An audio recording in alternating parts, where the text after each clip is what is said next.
Welcome back to Book Break and a Happy New Year.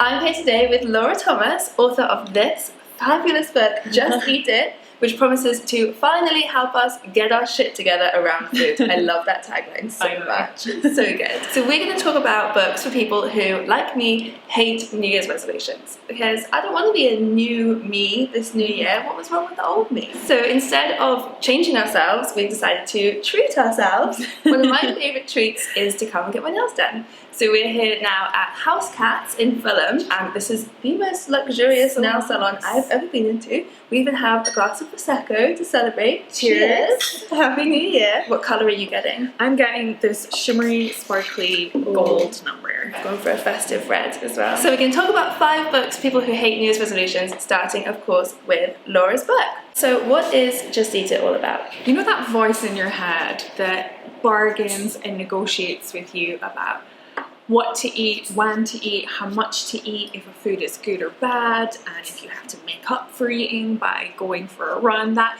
sort of incessant loop that we can get stuck on. Intuitive eating is when that all goes away, or at least quietens down significantly. So it's about kind of getting out of your head and more into your body when it comes to making food choices. Are you sure that we all can do it? So I feel like the voice in my head is pretty strong. Me to just eat all of the donuts inside. Sure, and that's kind of a concern that a lot of people have, is that if I don't follow these external dieting rules that are so common and we're so kind of used to them, that I'm just going to kind of go into free fall. What Just Eat It, hopefully, is going to teach people is how to trust their bodies again to make those choices. Because if we think about it, we're all kind of born with that ability. Like, kids don't need MyFitnessPals or calorie trackers to know what to eat. And so we're just kind of getting back in touch with our bodies. Yeah. So you talk in the book about giving yourself unconditional permission to eat. So what does that actually mean? What happens is if we have a kind of boundary, like a cognitive boundary around foods, we sort of put them on a pedestal.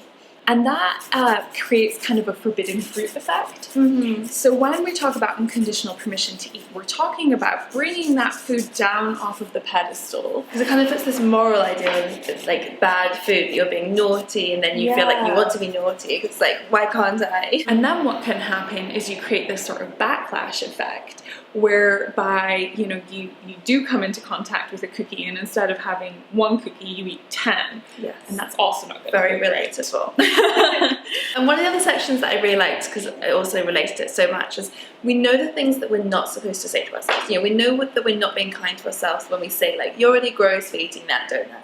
Yes. But I've kind of then replaced it with things that I thought were more positive, like telling myself, you've earned this donut, Emma, you can have it. And then got to the section where you're explaining why that also isn't actually a very kind thing to say to yourself. Yeah, I think that there's this kind of like bargaining and negotiating that can kind of go on. And it's just really not like a healthy mentality to have around food. You always deserve to eat food. You never have to earn it or make up for it. I also thought it was very interesting that, considering you are a nutritionist, that a lot of the book is kind of discouraging people from focusing too much on nutrition.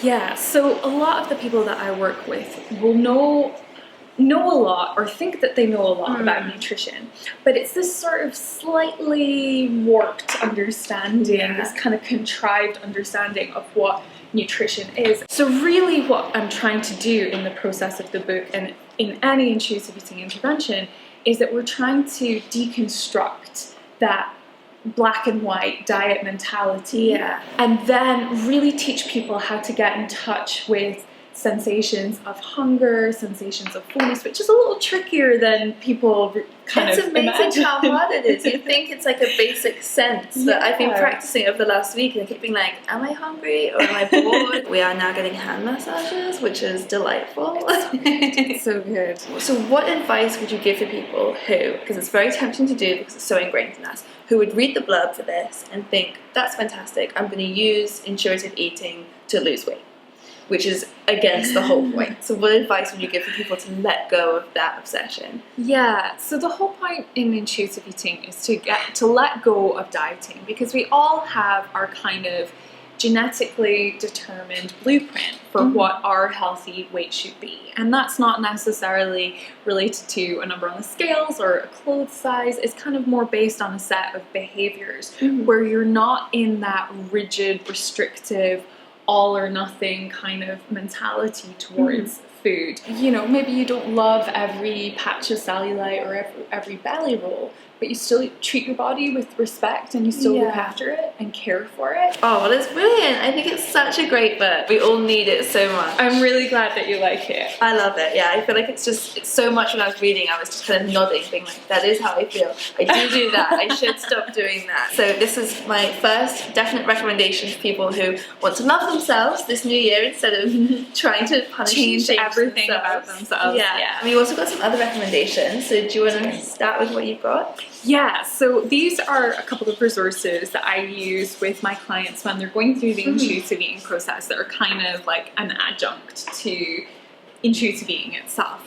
So one that I love is called the Self-Compassion Workbook. And self-compassion is this idea of just being kind to ourselves, which in theory sounds amazing. Yeah. But in Kristen's book, she really goes through how to make that a practice and gives you tangible tools that you can use. So that's the first one. And then the second one is a book called The Happiness Trap. It's based on acceptance and learning to sort of that you can't change a lot of things about yourself, and that in that sort of striving to be someone other than who you are, that's what, that gap between who you are and who you want to be is where a lot of anxiety and depression and all these other negative emotions live. And so how great would it be if we could just accept where we're at and evolve that person rather than trying to be someone completely different. Because we sort of think we'll be happy if X, Y, and Z. Exactly. Yeah. Exactly. And So it's easy. also about sort of learning to enjoy the ride rather than just being driven solely by external goals, which we may or may not reach. Yeah. So the first one I've got is How to Hygge by Signe Johansson. So this one, Hygge was a massive craze. So it's sort of inspired by the Nordic way of living, which, you know, all studies, they always say that kind of people in Nordic countries are the happiest, so they're obviously doing something right. So the book is kind of a guide about coziness, really, because hygge means coziness, roughly translated. In Danish, right? Yeah. So it's got recipes with lots of yummy food, because again, there is no food guilt is allowed in hygge. Amazing. And just kind of tips for how to make your house feel cozy and warm and healthy hedonism, basically. So treating yourself to wine with friends and all of that. I've also got Help Me by Marianne Power. So this is kind of the anti-self-help guide, in a way. So it's about this woman who spent a year, she's always been reading self-help books, always trying to change herself. And at the beginning of the year, she decided she was going to actually do it. And she was going to try a different self-help book every month and follow them like to the letter, like really make yourself do it. And it's about the year of her kind of discovery of like, maybe the happiness was within her all along.